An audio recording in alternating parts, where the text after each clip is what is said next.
네, 이번 시간에는 이제 TCP에서 어떻게 에러를 발생했을 때 제어하는지에 대해서 배워보도록 하겠습니다. 자, 우리가 페이지 2 우리가 말씀드렸지만 TCP는 3단계로 이루어진다 했죠. 뭐냐면 첫 번째가 연결을 이렇게 맺고, 두 번째가 데이터를 전송하고, 세 번째가 이렇게 연결을 종료하는 과정이라 했습니다. 그래서 커넥션, 이스태블리시먼트, 데이터 전송, 커넥트 터미네이션 이렇게 표현을 했는데요. 이 연결을 맺는 과정을 통해서 우리가 뭘 한다 했죠? 첫 번째가 지난 시간에 배울 때 ISM 초기 시퀀스 번호를 협상하게 되고, 두 번째가 다양한 옵션 설정들을 협상하게 돼서 두 개 간의 싱크 동기를 맞춘다 했습니다. 자, 이 과정을 통해서 우리가 이니셜 시퀀스 번호 서로 어떻게 시행을 통해서 이제 에크 메시지를 보낼 수 있게 되는 거죠. 자, 이런 과정을 통해서 얘가 뭘 가능하게 하냐면 세 가지 제어 기능이 가능하게 됐다. 대여 때 보일 때 UDP 같은 경우는 단순히 보내지만 TCP는 보냈에 대해서 리턴으로 피드백을 준다 했죠. 그게 바로 이제 에러 제어가 있고, 그리고 플로우 컨트롤이 있고, 그리고 컨제스션 컨트롤 혼잡 제어가 있다 했습니다. 자, 요 세 개 중에 이번 시간에는 이 신뢰성을 보장하기 위해서 이 세 가지 방법이 있는데, 이 세 가지 방법 중에 이번 시간에 에러 제어에 대해서만 간단히 다뤄보도록 하겠습니다. 자, 우리가 TCP 이제 에러란 게 있는데, 이건 제가 그냥 적어 봤었는데요. 이거 한번 간단히 설명을 드려보겠습니다. 자, 우리가 송신 측에서 이렇게 있었고 수신 측이 이렇게 있으면 TCP는 양쪽 간의 초기 이제 ISM 번호 각자 이제 협상을 하게 된다 했습니다. 자, 그래서 ISM 번호가 얘가 10,000번이면 이제 얘네 데이터를 1001번부터 보낸다 했습니다. 그리고 이 넘버링을 할 때 어떻게 보낸다 했죠?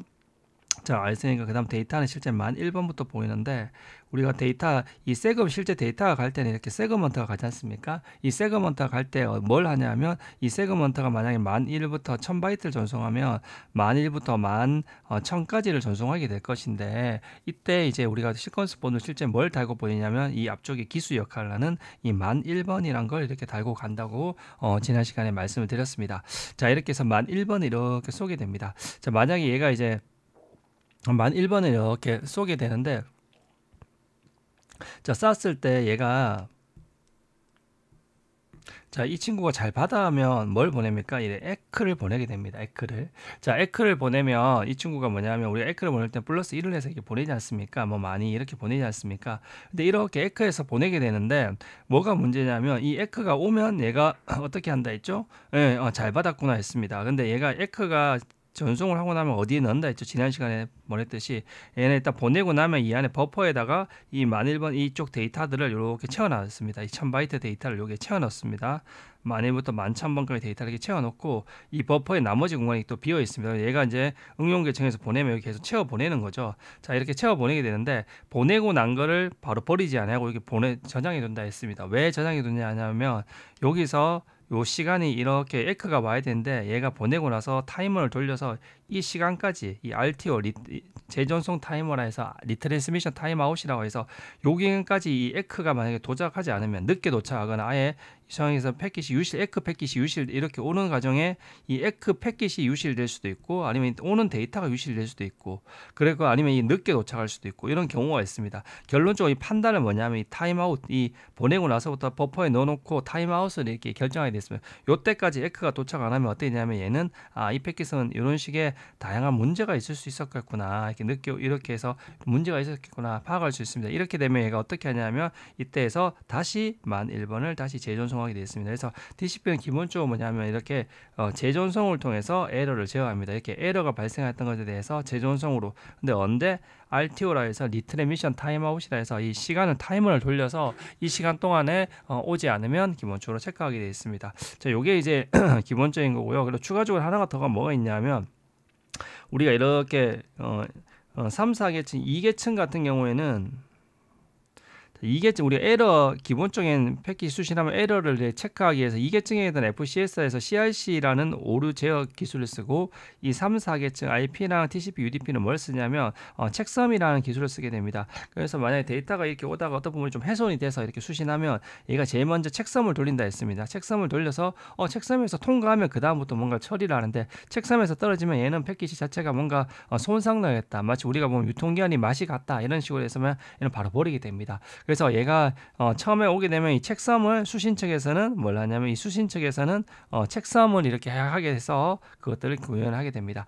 자, 그래서 우리가 뭐 오는 도중에 이런 것들 보시면 송신제금 자체가 손상돼서 올 수도 있어요. 뭐 수신 측에서 말씀드린 책섬을 이렇게 해서 착인할 수 있고, 그다음에 만약 보냈던 게 중간에 이렇게 보냈던 게 유실될 수도 있고, 보냈는 건 잘 도착했는데 에크가 유실될 수도 있고, 그럼 에크가 원래보다 이 RTO보다 늦게 올 수도 있고, 이런 식의 다양한 문제들이 발생할 수 있습니다.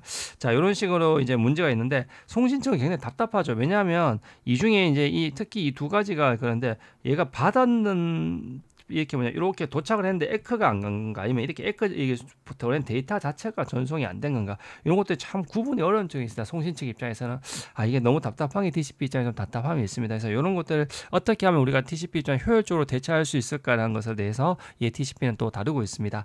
자, 그래서 우리가 이 얘들은 뭐냐면 상한 것들, 마치 음식 상한 것들을 정말 체크하기 위해서 3, 4계층에서는 뭐냐면 체크섬을 하게 된다 했습니다.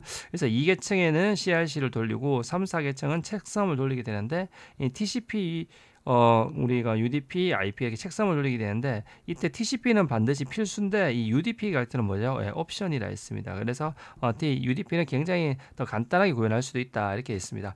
자, 그래서 책섬을 돌릴 때 특이하게 보면 요 앞에 수도 헤더라는 걸 하나가 더 가상이 있다고 하면, 수도라는 단어는 우리가 OSPF 때도 한번 나왔죠. 제가 뭐냐면 수도 노드라고 혹시 설명한 거 기억이 나십니까? 수도 노드.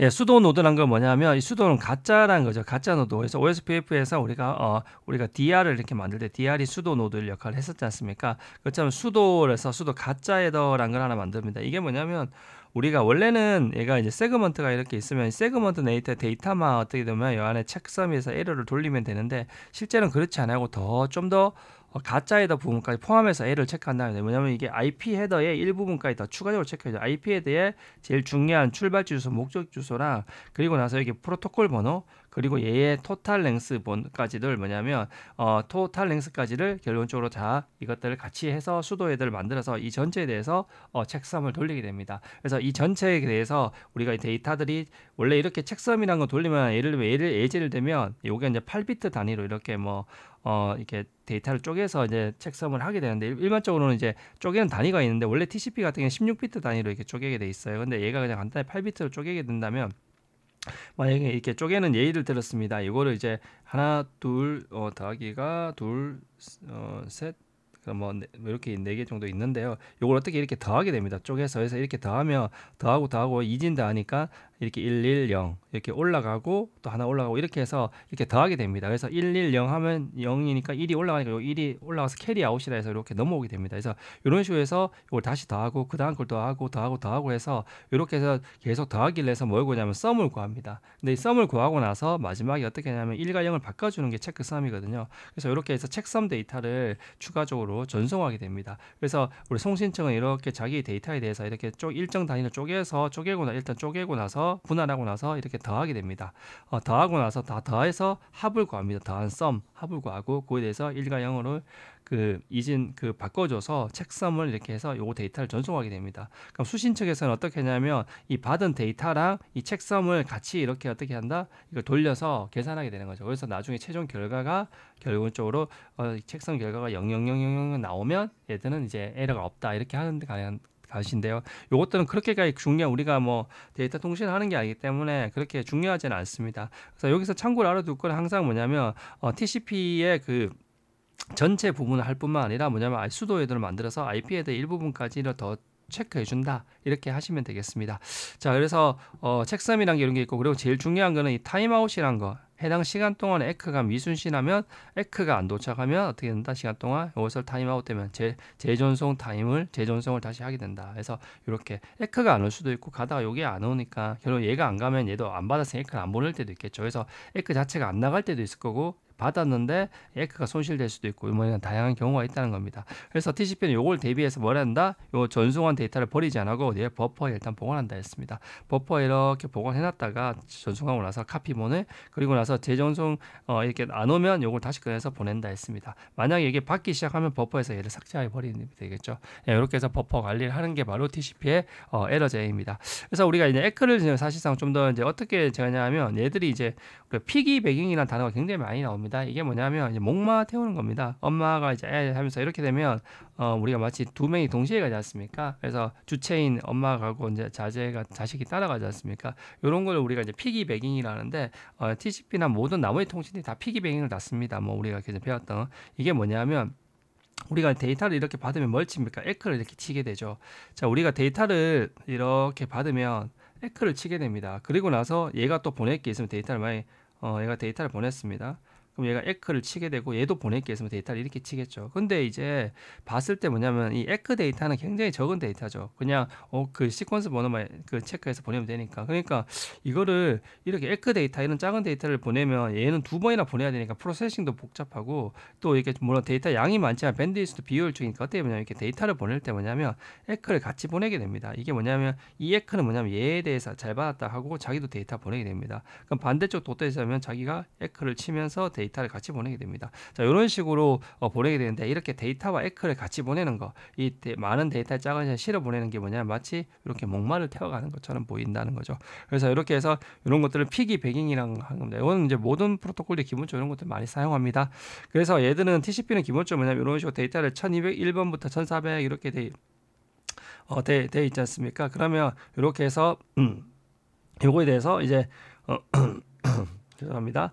자, 이렇게 해서 이렇게 시퀀스 이렇게 데이터를 이렇게 해서 보내게 되면 어떻게 되냐면 여기서 마지막으로 받았던 1401번 자기가 1400번까지 잘 받았습니다. 그래서 1401번을 이렇게 보내게 되게 됩니다. 자, 이렇게 1401번을 이렇게 보내게 되면 어떻게 해서 잘 받았다 이렇게 하게 됩니다. 그러면서 얘가 뭐냐면 실제 얘도 보낼 데이터가 있죠. 1000바이트 데이터를 보내면서 같이 보낸다. 이걸 뭐냐면 피기배깅이라 합니다. 그래서 이렇게 그 보낸 데이터에 대해서 이제 이렇게 에크를 이렇게 쳐주면서 그러면 이제 1400건 잘 받아 1401번 보내주세요 하면서 저희 데이터를 같이 보낸다. 일반적으로. 자, 그리고 특이한 게 뭐냐면 이렇게 해서 데이터를 받았습니다. 그럼 원래 받으면 바로 뭘 쳐줘야 되냐면 5000번까지 잘 받았으니까 뭐냐면 5001번을 받고 싶다고 바로 쳐줘야 되는데 이렇게 되는데 쳐줘야 되는데 얘가 보낼 데이터가 실제 없는 거예요. 그럼 에크만 보내려니까 너무 아까운 거예요. 그래서 어떻게 하냐면 조금 기다려 봅니다. 그게 표준에 보면 한 500ms까지 딜레이드 액이라고 이렇게 표현이 있습니다. 이렇게 바로 구현할 수도 있지만 딜레이드 액으로 해서 살짝 500ms처럼 이렇게 한번 기다려 봅니다. 이때까지도 내가 보낼 데이터가 없으면 이때는 에크를 쳐줍니다. 무한정 기다릴 수가 없는 게 뭐냐면 얘는 이렇게 하고 나서 타이머를 돌리고 있기 때문에 이 타이머까지를 계산했을 때 야 500ms 지연해도 괜찮다 이런 생각해서 이렇게 에크 수를 감소하게 이렇게 하기도 합니다. 자, 여기 있다는 뭐 이런 게 있다는 것 정도입니다. 너무 깊게는 아실 필요는 없습니다. 자, 근데 이제 세 번째는 이제 여기서 데이터를 또 보내서 1000바이트 데이터를 보내고 1000바이트 데이터를 보내고 그리고 얘가 이제 또 1000바이트 데이터를 보냈습니다. 그럼 얘가 데이터를 보냈는데 얘가 이제 에크를 또 보낼 게 없으니까 또 이렇게 기다립니다. 500ms까지 최대. 그런데 이 기다리는 동안에 다음 그 1000바이트가 이렇게 또 도착해 버렸습니다. 이럴 때는 이제 제가 기다리는 동안에 다음 게 도착하면 이때는 바로 받자마자 또 더 기다리지 말고 보내게 되어 있습니다. 그래서 이렇게 5001번, 6001번에서 5001번부터 7000번까지 받았으니까 얘가 뭘 한다? 7001번을 이제 7000번까지 잘 받은 7001번 보내주세요. 이렇게 해서 하게 되는 겁니다. 자, 이런 식으로 하게 되고 만약에 중간에 내가 똑같이 501번, 601번 이렇게 두 개를 같이 보냈습니다. 두 개를 같이 보내면 얘가 501번부터 700번까지 받았으니까 701번 이렇게 해서 이렇게 501번, 601번 치면 잘 받았다고 이렇게 표시해 주는 겁니다. 자, 이 상태에서 어떻게 하냐면 이 상태에서 얘가 이제 가다가 만약 700번, 800번 가다가 뭐 네트워크 문제로 유실됐습니다. 근데 801번, 900은 도착했습니다. 그러면 얘한테는 여기 중간에 뻥 뚫려 있죠. 그래서 아우러 볼 때는 순서가 빗나갔다는 거죠. 왜냐하면 1, 2, 3, 4 순서대로 와야 되는데 1, 2, 4가 먼저 와버린 거죠. 얘가 문제가 생겨서. 자, 이렇게 되었을 때는 얘는 에크를 어떻게 보이냐면 자기가 이제 얘 다시 받아야 될 거지 않습니까? 내가 701번 다시 보내달라고 합니다. 여기 요거랑 똑같이. 자, 이렇게 똑같이 이렇게 보내달라고 합니다. 그러면 얘가 700이면 다시 보내주겠죠. 자, 근데 얘가 다시 보낼 때 받는 순간 보내는 게 아니라 얘는 항상 어떻게 됩니까? 자기가 이것을 타임아웃까지 기다리게 됩니다. 타임아웃까지. 자, 이렇게 타임아웃까지 기다리고 나서 그 순간에 이제 재전송을 하게 됩니다. 그래서 얘가 보내더라도 즉시 보내는 게 아니라 이런 식으로 타임아웃 되면 이렇게 보내다는 거죠. 하지만 이쪽에서는 이제 이렇게 잘못된 경우면 즉시 에크를 보내주지만 얘는 송신청 입장에서는 결국 타임아웃 돼야지 보내게 된다는 것들을 알아두시면 되겠습니다. 그래서 이렇게 사라진 패키지에서 재전송을 한다 이렇게 하게 된다는 것들을 하게 되어 있습니다. 그래서 TCP는 참 특이합니다. 이게 뭐 예를 들면 여기 1번, 2번, 2번, 4번을 받았지 않습니까? 그러면 이렇게 어플리케이션 단에서는 1, 2, 1, 2를 보내고 4를 보내고 이렇게 보낼 수가 없다는 겁니다. 물론 이 상단의 TCP가 상단의 어플리케이션을 보낼 때는 항상 순서대로 맞춰서 보내야 됩니다. 그래서 이게 도착하지 않으면 4번 당연히 올려 보낼 수 없는 겁니다. 순서 데이터 흐름도 그렇죠. 예, 그런 식으로 있기 때문에 그것들을 알아두시면 될 것 같습니다. 자, 그래서 얘들은 TCP 같은 경우에는 이런 식으로 결론적으로 결국 채워서 위쪽으로 올려 보낸다는 것들을 꼭 알아두시면 될 것 같습니다. 자, 만약 얘는 좀 다른 경우죠. 얘는 이제 데이터가 손실이 되는데 얘는 뭐냐면 얘가 501번, 600, 700번까지 해서 500, 700번 잘 받았습니다. 그래서 얘가 701번 이제 보내주세요. 잘 받았어요. 해서 갔는데 데이터는 잘 받았는데 뭐가 냐면 에크가 유지됐습니다. 근데 이 에크가 중요한 건 이 타임아웃까지 안 오게 되면 어떻게 됩니까? 송신 측은 무조건 재전송을 하게 되죠. 근데 이럴 때 송신 측 입장에서 굉장히 답답한 거죠. 이게 안 오는 게 요게 데이터가 안 간 건지 이게 안 간 건지 일단 구분하지 않습니다. 근데 일단은 무조건 기본적으로 왜냐면 타임아웃이 발생해야지 어떻게 된다? 얘가 재전송을 하게 된다라는 것들을 하게 됩니다. 자, 그렇게 해서 얘가 이제 얘 입장에서는 살짝 다 받았는데, 그러니까 요 수신 측 입장에서는 다 받았는데도 송신 측 입장에서는 다시 재전송을 하는 이렇게 아이러니가 발생하죠. 그래서 송신 측이 다시 이렇게 보내면 얘가 701번 보내줘 이렇게 해서 힌트를 주는 겁니다. 그러면 얘는 벌써 뒤에 것도 잘 받아줬구나 이렇게 알아서 바로 이렇게 더 된다는 것들. 이런 식으로 TCP는 에러를 제어를 하게 되어 있습니다. 자, 그래서 TCP는 보시면 알겠지만 앞에도 계속 누적액이라는 개념을 쓰게 됩니다. 그래서 한 번에 여러 개의 데이터에 대해서 에크를 치게 됩니다. 자, 보시면 뭐냐면 앞에서 나왔었죠. 자, 우리가 501번 이렇게 두 개를 동시에 갔을 때 얘에 대해서 받으면 어떠냐면 원래는 얘가 받자마자 보내야 되죠. 601번을 이렇게 보내야 되죠. 근데 원래는 얘가 지연을 한다 했죠. 지연해서 이렇게 모아서 보낼 수 있다 했지 않습니까? 근데 다시 바로 보낸다 했지만 이런 식으로 뭐냐면 에크를 할 때 에크를 칠 때 이렇게 해서 601번, 701번 이렇게 각각 보내는 게 아니라 한 방에 701번 때리면 공시에 누적으로 다 받았다, 700번까지 잘 받았다 이렇게 누적액을 할 수 있다는 겁니다. 자, 이런 식으로 해서 굉장히 재전송을 방지해 줄 수 있다는 거죠. 똑같습니다. 여기 보시면 얘가 1000바이트에서 이제 이렇게 3000 시퀀스 번호 1000번, 2000번, 3000번에서 1000바이트 데이터를 이렇게 보낸 겁니다. 그럼 얘는 이제 1000번부터 1999까지 갔고 얘는 2000번부터 2999까지 갔고 3000번부터 3999까지 갔던 거죠. 그럼 얘가 잘 받았으면 얘에 대해서 이렇게 해서 이 1000을 여기까지 받고 나서 2000에 대해 액을 치고 이렇게 3000에 대해 액을 치고 4000에 대해 액을 치는 게 아니라 4000 한 번만 치면 오케이 3개 잘 받았다 이렇게 해서 액기 패킷을 감소시킬 수 있는 겁니다. 자, 이렇게 해서 이 TCP는 아주 특이하게 이렇게 누적액을 가능하다 한다는 아주 특징이 있습니다. 자, 이때까지 이제 TCP의 모든 것들은 뭐냐면 기본적으로 재전송이란 게 어디에 의존했냐면 이 재전송이란 게 결국 어디에 의존했냐 바로 이 RTO 리턴 타임아웃 값에 의존했습니다. 그래서 TCP는 이게 재전송을 하고 싶을 때는 이 에크를 이 타임아웃 시간 동안에 받지 못하면 결국 송신 측은 재전송을 하게 돼 있다 이렇게 되어 있습니다. 근데 이제 TCP가 이렇게 하다 보니까 타임아웃을 하다 보니까 이제 조금 느리게 문제가 생기는 거죠. 왜냐하면 여기서 보시면 앞에서 보시면 자, 얘가 이 상태에서 여기 이거 못 받아서 이렇게 해서 매장이 701번에 중간에 유실되고 800번 받아서 여기 중간에 하나 뻥 뚫려 있었지 않습니까? 그럼 얘가 다시 700이면 보내달라면 즉시 에크를 했지만 얘는 보내지 않습니다. 혹시 모를 중복 전송을 대비하기 위해서 이렇게 타임아웃 동안 계속 기다렸다가 이때 발생되게 됩니다. 그러니까 여기까지에 또 이렇게 시간이 계속 갭이 발생하게 되는 거죠. 그래서 이런 것들을 좀 빨리 재전송을 할 수 없을까라는 개념으로 이 패스트 리트랜스미션이 나옵니다. 원래는 우리가 재전송이라는 건 항상 언제 하냐면 이 RTO가 지나야지 이 RTO가 지나야지 RTO 후에 이제 재전송을 하게 되어 있는데 이 타임아웃 전에도 어떤 경우에는 재전송을 할 수 있게 해놓은 겁니다. 자, 우리 앞에서 나왔듯이 예를 들면 여기서 100번, 200번에서 두 개가 잘 쌓였습니다. 근데 301번, 400번 여기 뻥 뚫렸습니다. 그리고 얘가 501번, 401번에서 여기 받은 겁니다. 그리고 그 다음 것들이 계속 와서 계속 받았었습니다. 그럼 계속 여기 뚫려 있죠. 그래서 얘는 어떻게 하냐면 자기가 이제 이걸 로스트된 걸 로스트되고 나서 다음 걸 받을 때마다 계속 에크를 보냅니다. 보내달라고. 그런데 얘는 기본적으로 언제냐면 이게 타임아웃이 끝나야지만 결국 보내야 된다는 거죠. 최초 보낸 거 이제 타임아웃 스타트에서 타임아웃이 끝나야 되기 때문에 내가 아무리 보내더라도 이렇게 보내더라도 결국 얘는 요 잃어버린 거를 로스트된 거를 재전송하지 않게 되어 있습니다. 그러니까 이게 너무 비효율적이라는 거죠. 그래서 어떻게 하냐면 처음에 얘가 이렇게 에크를 받고 나면 처음에 당연히 이제 처음에 전송했는데 이게 손상돼서 얘는 그 다음 것도 한 번에 보냈기 때문에 그 다음 것들은 잘 받아줬지만 그다음 받을 때마다 얘는 에크를 유실된 거에 대해서 계속 에크를 때리지 않습니까? 그러니까 보내달라고. 그래서 이렇게 해서 어떻게 하냐면 요런 것들이 한 3번 정도 오면 어떻게 되냐면 얘는 확실하게 죽은 게 맞구나 판단하게 됩니다. 우리가 똑같은 얘기를 우리가 왜냐하면 이렇게 한 번에 왔을 때는 이게 잘못 왔을 수도 있게 판단하기 때문에 바로 재존속하면 얘가 중복으로 수신책이 중복을 받을 수 있기 때문에 우리가 사람이 이렇게 있는데 똑같은 얘기를 얘한테 듣고 세 명한테 이렇게 들어야 되면 어떻게 됩니까? 아 이거는 뭔가 문제가 있다는 걸 확신할 수 있지 않습니까? 그래서 얘가 뭐냐 3세판처럼 이렇게 세 판을 이렇게 딱 듣게 되면 이에 대해서 이렇게 똑같은 요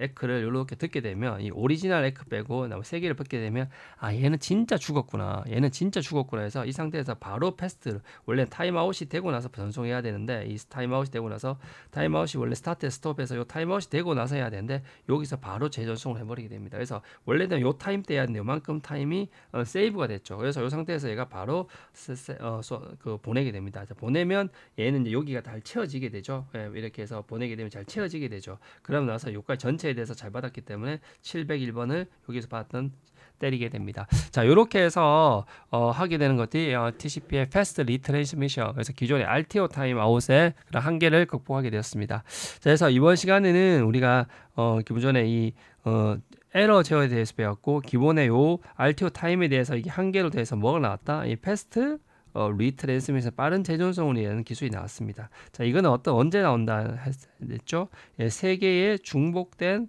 에크를 수신할 때 발생한다. 이것들이 나왔습니다. 예, 여기서 보시면 이렇게 세 개의 중복된 에크를 원래 오리지널 빼고 세 개의 중복된 에크를 이렇게 받게 되면 이 상태에서 바로 리스타트를 동작하게 된다. 이렇게 말씀을 드렸습니다.